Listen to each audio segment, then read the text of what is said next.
Shalom Vrahá, seja bem-vindo ao nosso canal e hoje estamos aqui para continuar falando sobre as fases do luto. Na verdade são 5 fases e se você acha relevante nosso canal, continue dando like, compartilhando. Se não é inscrito, inscreva-se e não deixe de acionar as notificações, ok?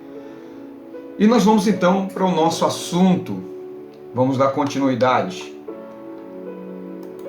Nós paramos falando sobre a fase da negação, do isolamento. Essa foi a primeira fase do luto. E na segunda fase do luto, nós vamos falar sobre a raiva. Um sentimento muito comum. Em momentos como esse, nós ficarmos tão irado com quem fez, irado por não ter, no caso irado não, né? Com raiva de não ter segurado aquela pessoa mais um pouquinho de tempo dentro de casa, porque não abraçou mais. A gente vai procurar uma série de fatores, nós vamos procurar culpados, e é por isso que a gente sente raiva no momento desse. E quando chega essa fase da raiva, é porque estamos chegando no momento em que a pessoa não tem mais como negar o fato. Como ela não pôde evitar, como ela não pôde mudar aquela situação, aquilo cria essa emoção que nós chamamos de raiva, justamente porque não tem como mais negar aquela situação. E a partir desse momento, a pessoa começa a cultivar esse sentimento, essas emoções revoltosas. Quem já perdeu um ente querido sabe como que é, como que acontece a mistura dessas emoções que, como um furacão, entra varrendo tudo e a pessoa tem que segurar a onda. Por isso que tem que ter pessoas, os familiares, os amigos nesse momento são muito importantes. O enlutado, ele terá dificuldades para entender os motivos da morte da pessoa amada. E por conta disso, ela vai começar a projetar essa raiva. E essa raiva é projetada através desses sentimentos de inconformismo. É uma explosão, Deus nos livre, mas é uma coisa que nós precisamos estarmos preparados e faz parte do processo da cura. Esse sentimento, ele se torna mais intenso para a família, para os amigos, para as pessoas bem próximas ao falecido, e pode ser uma fase, ou talvez a mais complicada e a mais delicada de se vivenciar. Porque essa raiva, ela precisa ser jogada para fora. E se não houver um controle, se não houver pessoas ali para ajudar, essa fase complicada ela pode se instalar, pode provocar uma revolta, essa revolta se instala e dependendo de como a pessoa, o objeto do amor dessa pessoa tenha morrido, essa pessoa pode perder a cabeça e entrar por um caminho e sabe-se lá Deus o que pode acontecer. As pessoas, elas vão sentir raiva de alguns objetos. Ela vai sentir raiva da pessoa que trouxe a notícia. Ela vai sentir raiva da pessoa que provocou aquilo. Ela vai sentir raiva de todas as outras questões ali, da relacional. Ela vai sentir raiva dela mesma, porque ela na mente naquele momento, ela vai achar, melhor dizendo, que ela poderia ter feito alguma coisa para resguardar, para proteger aquele seu ente querido. E ela vai até entrar num processo de culpar ao Eterno, de culpar o Criador, de culpar Deus por aquilo que aconteceu. Ela vai ficar frustrada com a religião. Ela vai ficar frustrada com pastores. Ela vai ficar frustrada por suas orações. E se não for bem conduzido, se não for bem trabalhado, a coisa, me perdoa a expressão, pode birimbolar e as pessoas perderem a cabeça. Como em alguns casos a gente até tem conhecimento que perdem mesmo. Até aí tudo bem? Terceira fase do luto, que é a questão do barganhar ou negociação. Essa fase, ela vai fazer com que o sentimento de raiva, que não trouxe alívio naquele momento, a pessoa enlutada, ela vai começar a adquirir uma certa esperança de cura divina em troca de alguns méritos que ela acredita que possa reverter o acontecimento. Eu não vou entrar muitos aqui nesse mérito, nessa questão, a não ser que seja necessário, mas esse sentimento, ele está associado, ele é ocasionado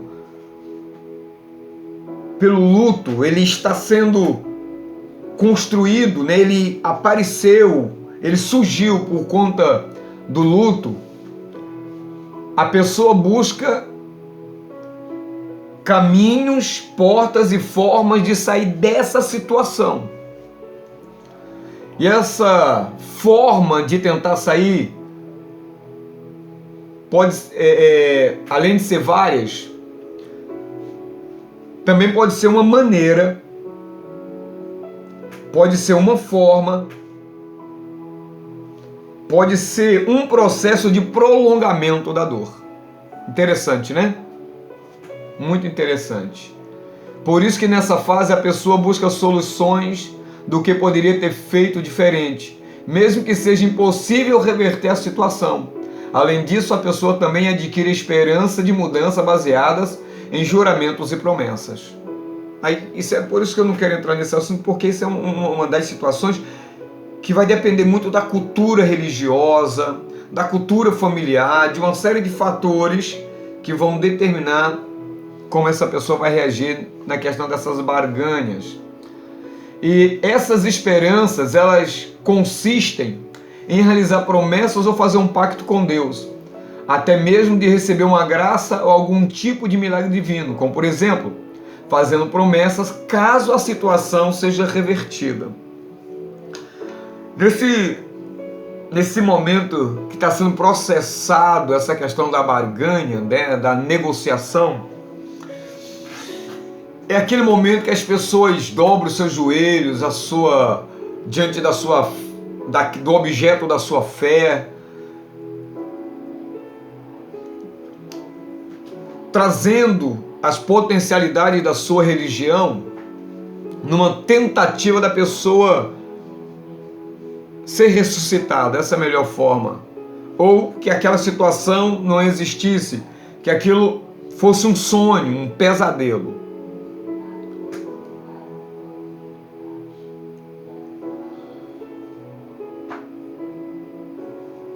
Mas é uma fase difícil. Mas aí já está no processo de aceitação. Já está no processo de vencer. Claro, sendo cuidado, respeitado cada fase. 4. A fase de número 4 é a fase da depressão. E esse é um estágio em que sentimentos de tristeza vai se unir, vai dar as mãos com a solidão e com a saudade. Esse é um momento interessante, esse é um momento onde a pessoa ela vai de uma certa forma se deprimir. Nesse momento que a depressão atua, esse momento triste, esse momento de agonia, ela vem abraçada para abraçar essa pessoa, esse enlutado, com a solidão e com a saudade. Como a saudade dói. Meu Deus amado, a saudade é uma coisa que machuca demais. A solidão é a falta que a pessoa faz. É aquelas conversas, as brigas, o assistir televisão juntos, o saírem juntos. A pessoa está com os seus filhos, está com os seus familiares, está com os seus amigos, mas aquela pessoa que foi tirada dela, aquele membro dilacerado dela, que foi amputado na marra da vida dela, a faz sentir só. E a saudade é enorme. Aí, novamente, a pessoa não obteve sucesso na fase anterior, gerando um sofrimento ainda maior. Mas tudo isso está no processo. Por isso que os estudiosos dizem que essas fases, elas podem acontecer de maneira a qual foi delineada, quase que não sai, ou ela pode ir acontecendo em diversas ordens.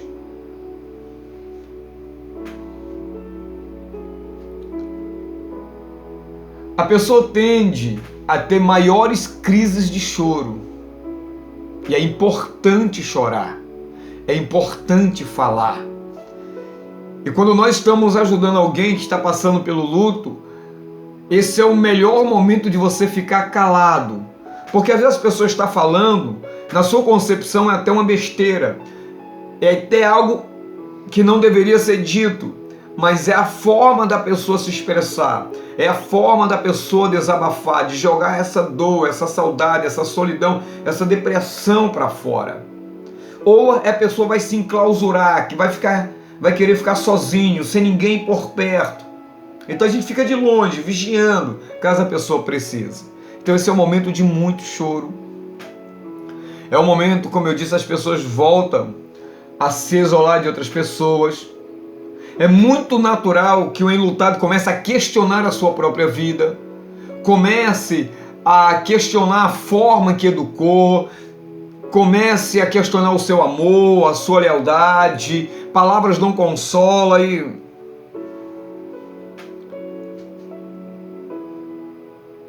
Ela também vai assim abrir o leque, sempre dizendo que fulano faz falta, que fulano gostava dessa comida, que gostava daquela bebida, que gostava daquela música, que gostava daquele louvor, que gostava disso. Essas são formas das pessoas irem jogando para fora aquilo que está se acumulando, esse turbilhão dentro delas que precisa ser jogado para fora, e é dessa forma que acontece também. É um período importante em que as pessoas que estão passando por esse processo precisam de muito apoio de pessoas próximas, de modo que o sofrimento não se torne um transtorno depressivo. É quando o estado da depressão começa a evoluir. E evoluindo, vai travando a vida dessa pessoa, que vai fazer com que a depressão evolua para um outro estágio. E aí a decadência pode ser muito grande e a própria pessoa até vir a falecer por conta disso. A saudade é tão grande que... Inclusive agora eu me lembrei de um acontecido na minha família, em especial a respeito da mãe da minha esposa, que quando o pai da minha esposa faleceu, a mãe dela sentiu tanta saudade que quase que todo dia, durante o tempo que ele tinha morrido, ela sempre falava que queria estar com ele, e de repente lhe apareceu uma enfermidade e não durou muito tempo, ela faleceu. E nós acreditamos que a saudade dela foi tão grande, não foi tratada, até porque havia assim algumas experiências familiares que acabavam trazendo mais dor, mais depressão, mais tristeza, mais angústia, e pode ser que a saudade misturada com todas essas coisas em volta pode ter diminuído o tempo de vida da minha sogra. Muito interessante isso. Seja através de um ombro amigo, uma ajuda e uma escuta paciente, qualquer colaboração é muito bem-vinda neste momento. Se a pessoa recebe acolhimento suficiente, o que é acolhimento? É você estar perto da pessoa sem julgá-la, sem criticá-la. No momento desse, as pessoas não querem ser julgadas, elas querem serem ouvidas. Ela não está, nesse momento, pedindo a tua opinião, porque se ela quiser a tua opinião, ela vai dizer. Mas esse é o momento da pessoa falar, e você então dá acolhimento para ela, você permite que ela fale, sem julgar o escrúpulo das suas palavras, das suas objeções, das suas indagações, das suas perguntas, das suas interrogações, sejam elas quais forem.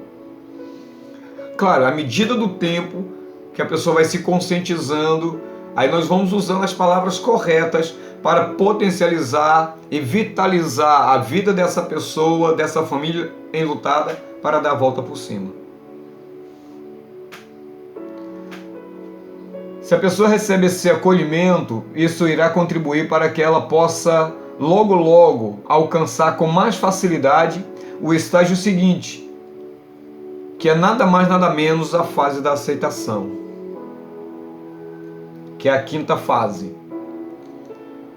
E a quinta fase ela vai fechar justamente esse ciclo de estágio, que é a questão da aceitação. Quando ela aceita, quando todos esses processos, todo esses embates, né, tudo aquilo que está acontecendo, tudo aquilo que aconteceu na vida dela,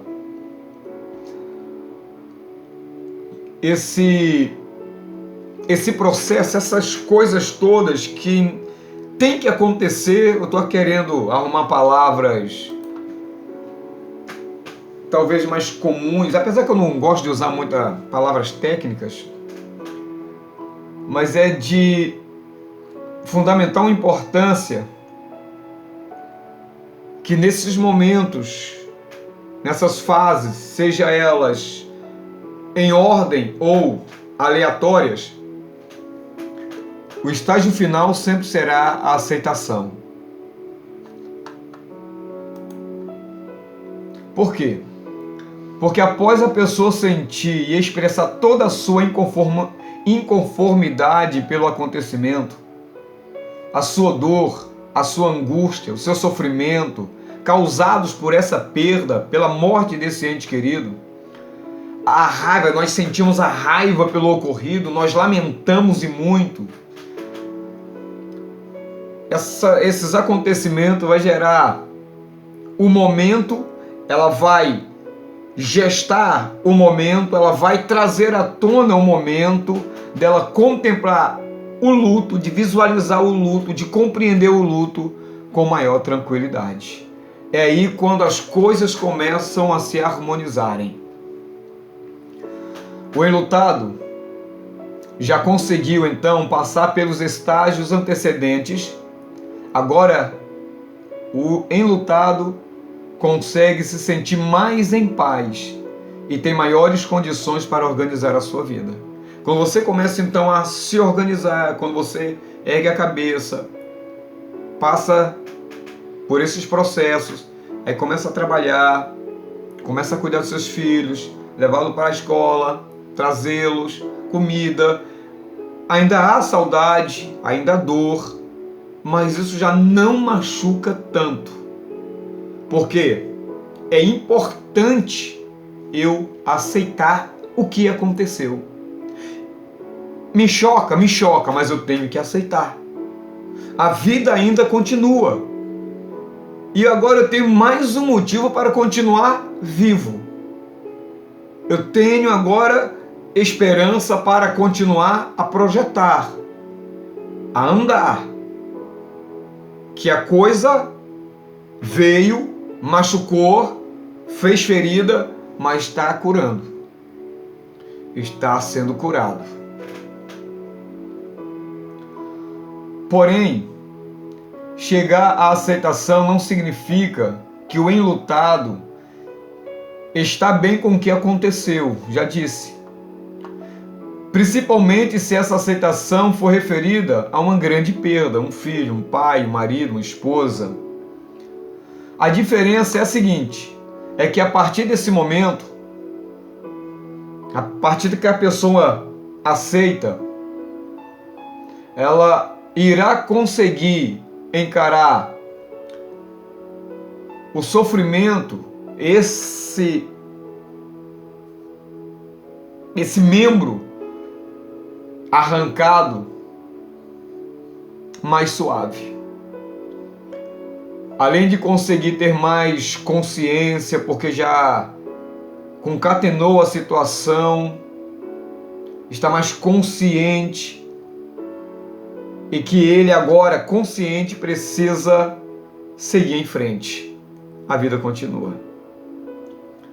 Mesmo que a pessoa não goste dessa realidade em que ela foi inserida, ela está aceitando que viverá dessa forma.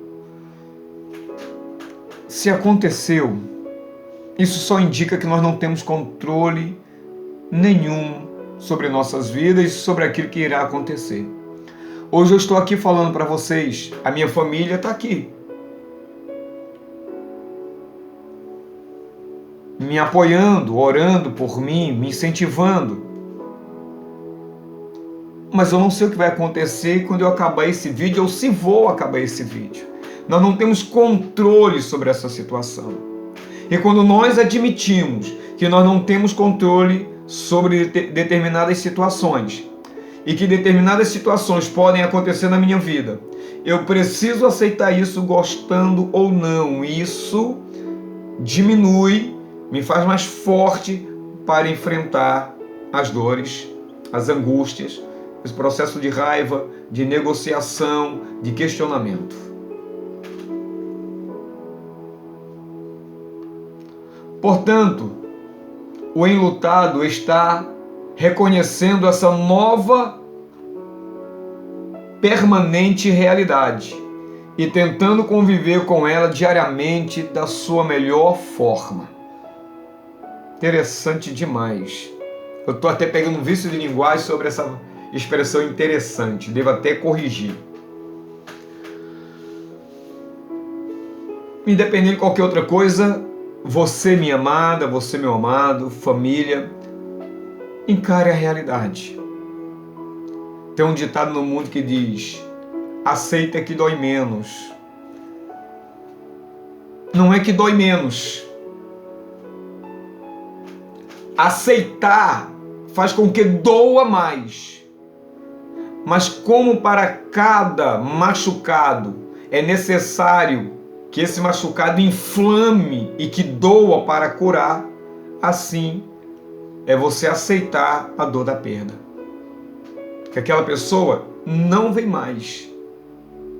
É realidade. Ela não vai voltar, mas ela vai continuar viva no seu coração, nos seus pensamentos, mas isso não pode te travar. Isso não pode prejudicar o seu casamento. Isso não pode atrapalhar os seus sonhos, os seus projetos. Isso não pode te amarrar ao passado. A pessoa que morreu, por mais amada que ela tenha sido por você, ela não pode ser enterrada com você. Ela tem que ser enterrada sozinha. Você ainda está viva e ainda tem muito o que realizar.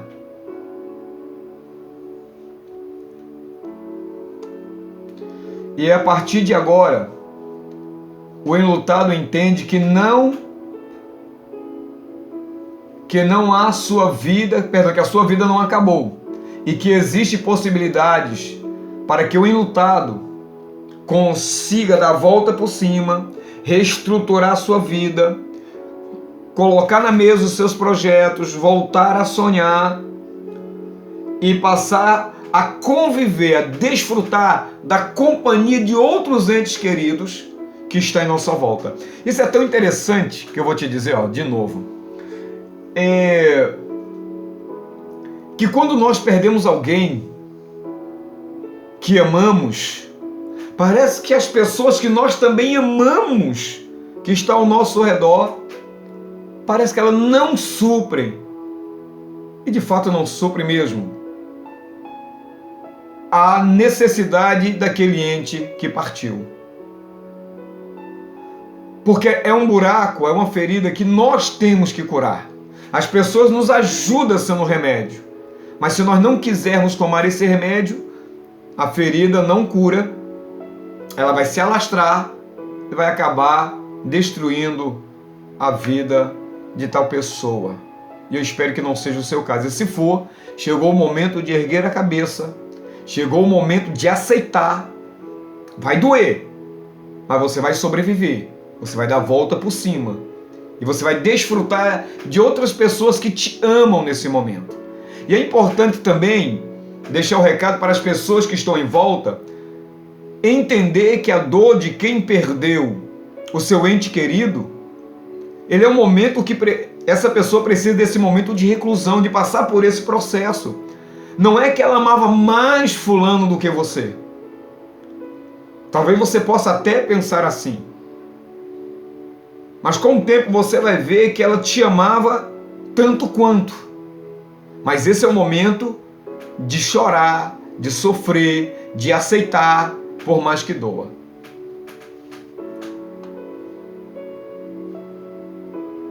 Uma outra pergunta que as pessoas perguntam, né? Outra pergunta que nos é feita, fica melhor assim, é quanto tempo dura o luto?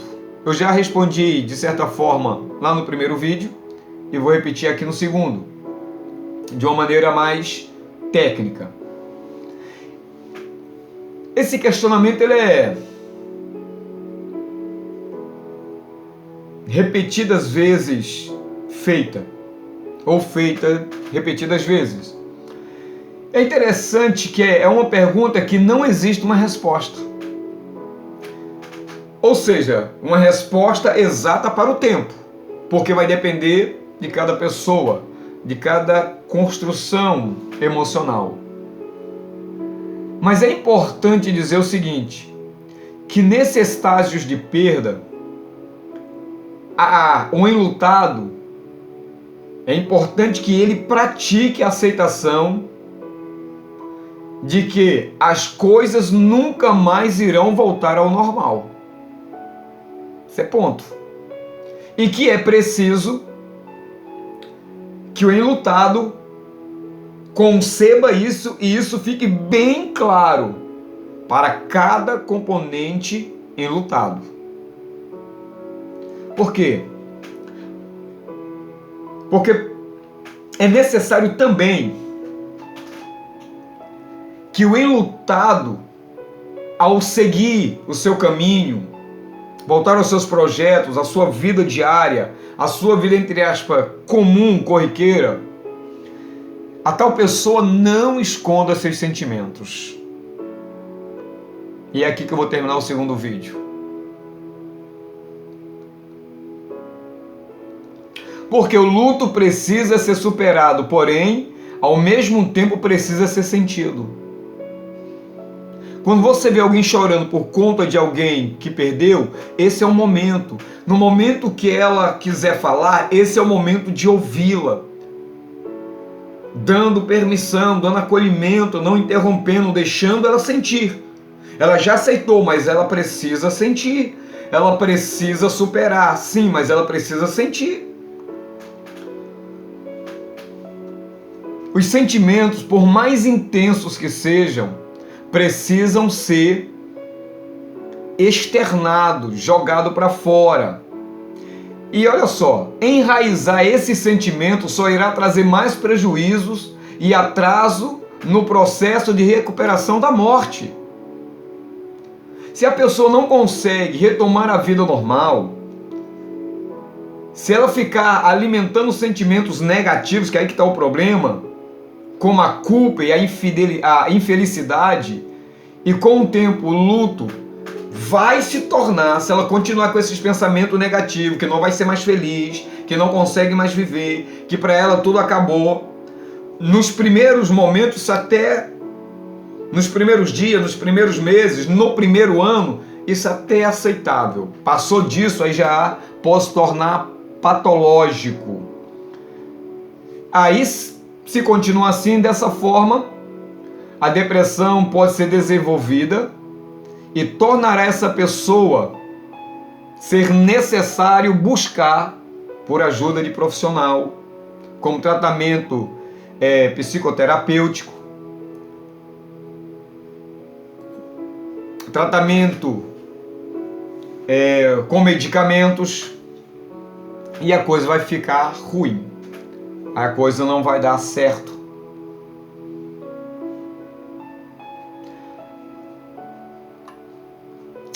Acho que eu vou parar por aqui.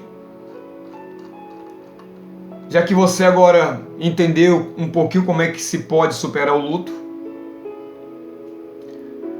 já que você entendeu o significado também do luto,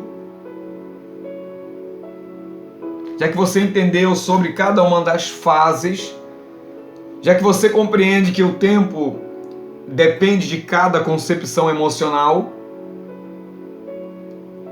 o que você deve fazer para superar o luto? Nós sabemos que isso não é fácil, porém a psicologia, a psicanálise, ela ajuda as pessoas a recomeçar depois do luto. Ela te ajuda a encarar a situação como ela é e ela vai te dar os caminhos caso você não tenha conseguido reverter a situação, ela vai te ajudar nisso aqui. E é por isso também que nesse momento a vida religiosa nos ajuda muito. Irmãos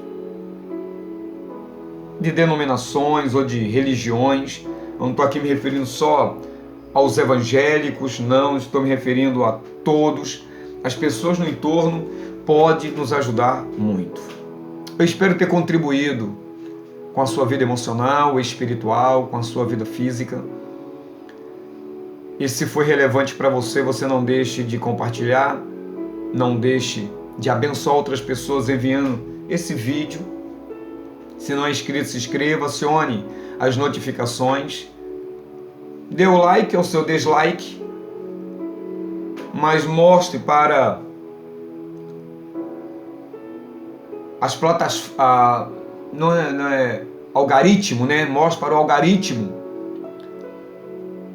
do YouTube que esse vídeo é relevante. Ok? Eu peço que você dê sua sugestão, você pode comentar, queridos. Eu vou respeitar o comentário positivo ou negativo, entendido ou não entendido, de qualquer pessoa. Eu vou respeitar o seu momento, a sua compreensão. Se eu fui bem entendido, se eu não fui bem entendido. Mas o importante é que, se alguma coisa te ajudou, então pode ajudar a outra pessoa também. Tá bom? Pastor Valdécio Batista agradece a sua companhia, o seu precioso tempo que foi investido nesse vídeo. Não é um conteúdo, mas é conteúdo. E que Deus abençoe a sua vida muitíssimo. Shalom Vrahá, paz e bênção. Fui.